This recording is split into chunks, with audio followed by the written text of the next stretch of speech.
Very well, and you? I'm really good. Do you know why I'm good? I don't know. Because we're going to the Hublot booth. And, Oh. you know, in a world of like incremental changes in the watch industry, of like a dial color here and a new material here, Hublot is always wild and crazy and colorful, but not so much this year. It's a bit more subdued. Like, explain. You know what I mean? This is not a typical Hublot booth. Hublot wanted to do something different, you know? Yeah. We are unique, different, and the first in everything that we do. That's our philosophy. So this year we wanted to focus on a watch substance and showing that Hublot is a real verticalized manufacturer. And we wanted to do the promotion and the storytelling around our own movements, the Unico chronograph movement. That's why we decided really to do this energy sculpture, this immersive experience of the movement, but not only from the technical perspective, but also from the lifestyle perspective. So that's why this year is a bit different. Are you a bit worried to open the Pandora's box of movements when this has been something that people criticize about the brand sometimes, or is this something that you feel, because I feel that this is a story that is not told very often? You know, it's going to be 20 years of the Big Bang next year, anniversary.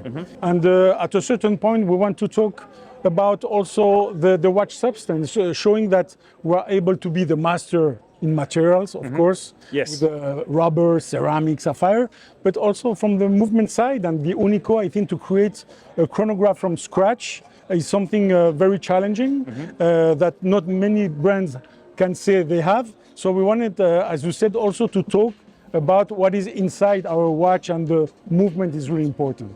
I like this brave step. Now, let's talk about the Unico. I own a Big Bang 42 white ceramic, which I'm sure nobody is surprised by, but I find the action of the pushers really, really soft, and it actuates really well. It's definitely, to me, a very good in-house chronograph. But you tell me your Unico story. What is it about this movement that is worth celebrating and building a whole display around? Yeah. You know, this movement wanted to do some of art of fusion in it. So how can we be different to create a mechanical chronograph movement? So we decided to put all the chronograph mechanism on the dial side. So to do an open dial where you have the column wheel and the mechanism of the chronograph on the dial side, because we believe that the movement should be part also of the design and the perceived value of a watch, not only from the back, but from the dial side. So I think that's why it's very unique, and as you said, very soft pushers. I would say, if I compare to the car industry, is our 12-cylinder engine at Hublot. Now, there are some new Unicos this year. So what we're bringing in the legitimacy of the chronograph movement. What cases and models is this movement going in this year? Yeah, of course, this is the base movement, but outside, of course, materials are important. So this year is a novelty, is the orange, vivid orange ceramic. It's really a world first to have this color. Vivid color in ceramic is very complicated because you have to put a very high temperature in the oven to make it happen. And Hublot will have the secret to make those vivid colors. And of course, sapphires, because we are also master in sapphire with different colors. This is not for a shrinking violet. Who wears this watch? He's a guy who has everything, you know, at the end. He's not the first watch maybe you buy as an experience. It's more a watch that you had in your collection for guys that are collectors, that have other brands, not only Hublot.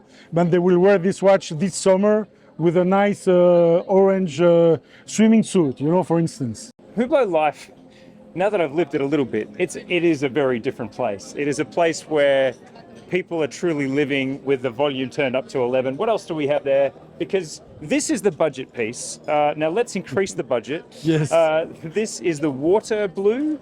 Sapphire. Wow.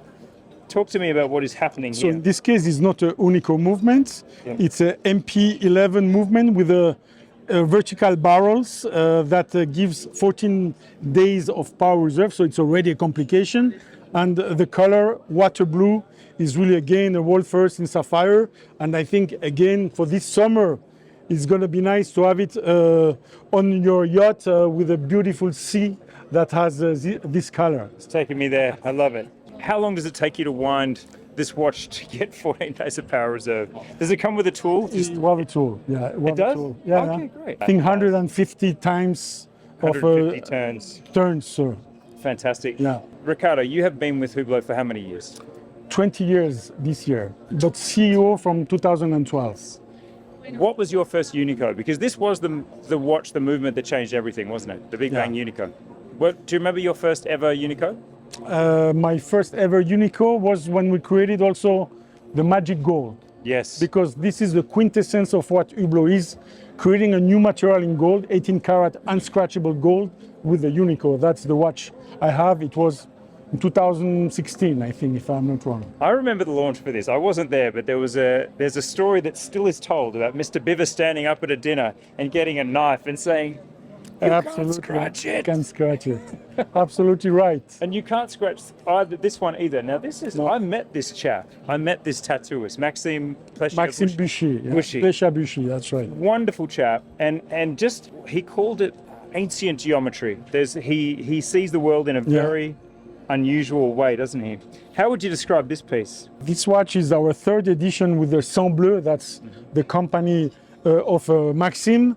And it's a spirit, it's a tonneau-shaped watch inspired by his graphics in tattoos. So the idea here is really to have those facets that represents what his inspiration in design, you know. And I think that the result in the sapphire version is quite impressive. And look, it's always worth putting a watch like this. As crazy as this looks, it is actually rather ergonomically designed. Absolutely. In that there is a slight, Yeah. if you look at the shape of the case, Yeah. it actually is cambered to sort of mold to the shape of your wrist.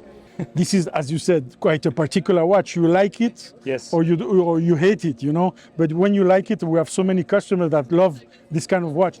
I had a conversation with Frederick Arnault last night, who has obviously been promoted to the head of watchmaking at LVMH. And he said to me that the most enjoyable day was the day that he had to choose which Hublots he would wear as part of his role. And he went full crazy, didn't he? Do you know which two he chose? The rainbow. Yes. Well, he chose two. One that's a more normal, Yes. and the rainbow, he went crazy on the rainbow.